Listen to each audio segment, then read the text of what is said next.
जिनको हमसे भी जो हम कहते हैं अंडर डेवलप कंट्री या वो डेवलप्ड ही नहीं कंट्री, सही है।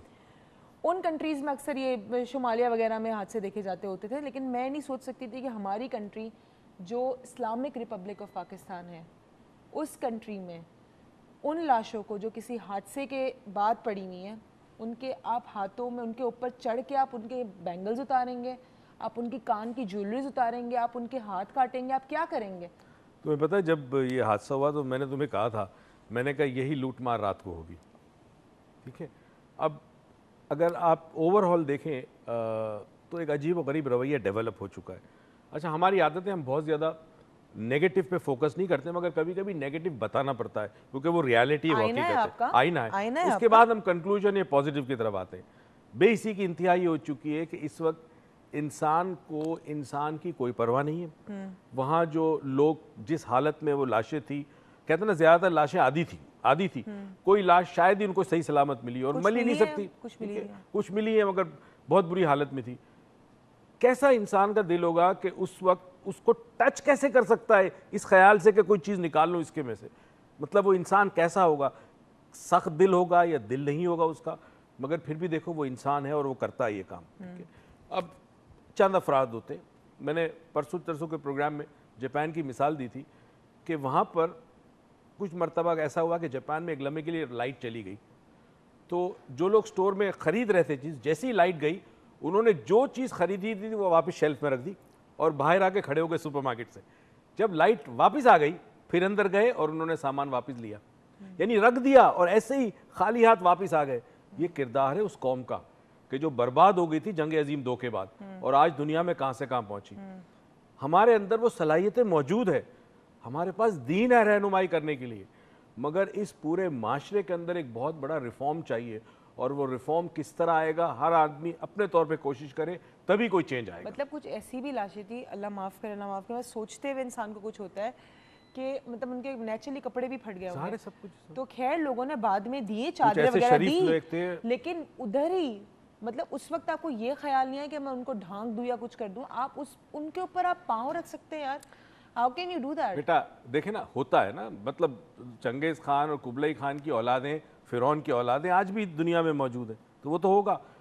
मगर ऐसे लोग भी थे जिन्होंने उस वक्त अपने घर को छोड़ा, जब जहाज़ गिरा है तो वो गए घर से और कई ने अपने घरों से चादरें ले ली, चादरें डाली, फिर लाशों को चादरों में बंद करना, वो तमाम चीज़ें लोगों ने बड़े अच्छे काम भी किए और खुदा ताला उनको अजर दे उन लोगों को जिन्होंने इस सानिया के अंदर बड़े लोगों को, एयरपोर्ट पे बहुत सारे स्टाफ थे, सिविल एविएशन के लोग भी अच्छे थे, पीआई के थे, बड़ा दिलासा दे रहे थे, बड़ा हौसला दे रहे थे और बहुत कुछ लोगों ने किया। जहाँ बुराई थी वहाँ अच्छाई भी डेफिनेटली ज़रूर थी। नहीं, अच्छाई तो थी नेचुरली कि उनको अभी ये था कि उसी दिन मतलब उसी शाम तक ही, नेक्स्ट डे की शाम तक ही लोग कराची अपने मतलब बॉडीज़ को लेकर आ रहे थे। लेकिन ये पोस्ट ट्रोमेटिक जो चीज़ होती है, एक तो हादसे में शख्स था, उसको उस वक्त जो ट्रॉमा हुआ मतलब और इंतकाल उनका हो गया, लेकिन उनकी फैमिली के लिए जो ट्रॉमा है अब वो उससे किस तरह डील करेंगे?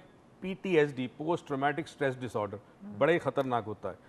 अब जो चला जाता है वो तो चला गया, अब जो रह गया और जिस तरह गया, जाने वाला बाज़ दफ़ा देखिए नेचुरल डेथ होती है। एक शख्स बीमार है घर में, आप तीमारदारी कर रहे हैं, 10, 15, 20 दिन के बाद मौत वाक़ई हो गई, आपको सब्र आराम से आ जाता है। एकदम से एक न्यूज़ आई, इसको आप एयरपोर्ट छोड़ के आ रहे हो या वहाँ दूसरे एयरपोर्ट पे कोई इंतज़ार कर रहा है और ये न्यूज़ आई, मतलब तुम्हें पता है 2 हफ्ते पहले हम इसी जहाज़ में इस्लामाबाद गए मॉर्निंग फ्लाइट से, तो तुम्हारे आमिर चाचा की कॉल आई इस जहाज़ के इंसिडेंट के बाद, बल्कि ज़ारा चाची की कॉल आई ह्यूस्टन से कि मैं तो नहीं था क्योंकि मैं तो हर हफ्ते ट्रैवल कर रहा होता हूँ। तो अब सवाल ये पैदा होता है कि क्या किया जाए। हमें ये देखना है कि हम और हमारे जो दोस्त इस प्रोग्राम को देखते हैं, हम सब मिलकर क्या कर सकते हैं। एक चीज़ हम ऑफर करते हैं हेल्थ टीवी के प्लेटफॉर्म से और इस लाउंज के प्लेटफॉर्म से कि जिनको भी ये पोस्ट ट्रॉमेटिक स्ट्रेस डिसऑर्डर है, हम उनकी हेल्प करने को तैयार। जो इस इंसिडेंट से रिलेटेड के बाद है, हमारे साथ है शाहिद साहब लाहौर से। अस्सलाम वालेकुम।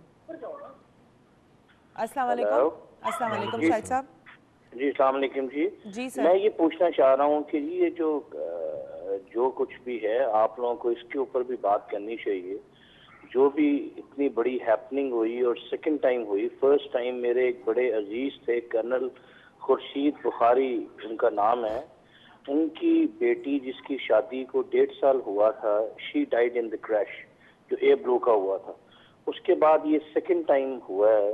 इसमें जो भी पीछे रीजंस हैं वो अल्लाह बेहतर जानता है, लेकिन ये है कि एटलीस्ट डॉक्टर साहब जैसी पर्सनालिटी एक एसेट है इस माशरे और स्पेशली फॉर द नेशन, तो काइंडली इसमें भी बात करें थोड़ा सा कि ये जो हमारे टॉप नॉचेस बैठे हैं दे शुड कम फॉरवर्ड, और वो डॉक्टर साहब की वजह से और बाकी ऐसी शख्सियात की वजह से इस मैटर को बड़ा सीरियसली लेके इसमें प्रॉब्लम करें, ताकि आइंदा इस तरह की चीजें इस माशरे से बिल्कुल कट ऑफ हो जाएंगी।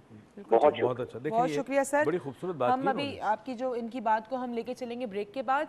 ब्रेक पर जाते हैं, कुछ कहीं आपको जाना तो चाहिए नहीं क्योंकि डिस्कशन हमारी और आपके बारे में ही हो रही है। खुदा ना खास्ता रास्ते में कभी हमारे साथ कोई इंसिडेंट हो जाए और हमारी जान ना जाए, हम एक ऐसी हालत में कि हमें किसी की मदद की ज़रूरत हो और उस वक्त कोई हमारी मदद ना करे, कोई आके हमारी चूड़ियाँ उतार दे, कोई आके हमारे कान से हमारे बूंदे उतार दे, कोई हमारे गले से चेन उतार दे, तो कैसा लगेगा? अपने पे जो काम आप किसी और के साथ कर रहे हो तो उसको एक सेकंड के लिए अपने पे रख के देखें। अगर आप अपने लिए उस चीज़ को बर्दाश्त कर सकते हैं तो फिर शायद आप में इतना दिल हो कि आप किसी और पे करें, क्योंकि मैं तो शायद ये चीज़ कभी बर्दाश्त ना कर सकूँ। हम जा रहे हैं छोटी सी ब्रेक पे। कीप वॉचिंग डॉक्टर मोहित।